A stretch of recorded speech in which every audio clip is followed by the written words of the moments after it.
ওয়াসিকাল্লাযীনা কাফারু ইলা জাহান্নামা যুমারা, জাহান্নামের শিকল লাগাইয়া বাঁধবেন আর জাহান্নামের দরজায় নেওয়া হবে।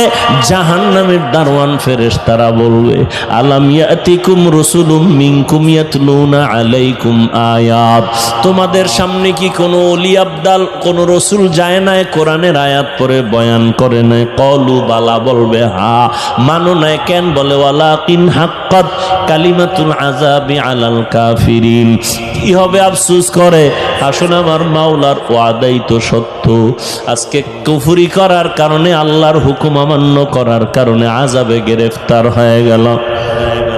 ও আল্লাহর বান্দারা, বাংলাদেশের ইতিহাসে যেই পরিমাণ গরম এই বছর, এই পরিমাণ গরম আর পেছনে যায় নাই। সূর্যটার গরম তুমি সইতে পারো না, মানুষগুলো পাগলের মতো হয়ে যায়।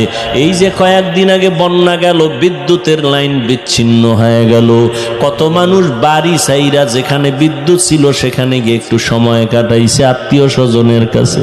ও আল্লাহর বান্দা, গুনাহ নিয়ে যদি কবরে যাও, কিয়ামতের ময়দানে আমার নবী যদি শাফাআত না করে ভাগায়া দেয়, ওই দিন সূর্যের তাপটা যখন শুরু হয়ে যাবে, মাথার মগজগুলো ভাতের মারের মতো ফুটতে থাকবে, পায়খানার রাস্তা দিয়ে পেটের নাড়ি ভুঁড়িগুলো পড়ে যাবে, আর মানুষগুলো বেহুশ হয়ে বেকার হয়ে বলবে পানি।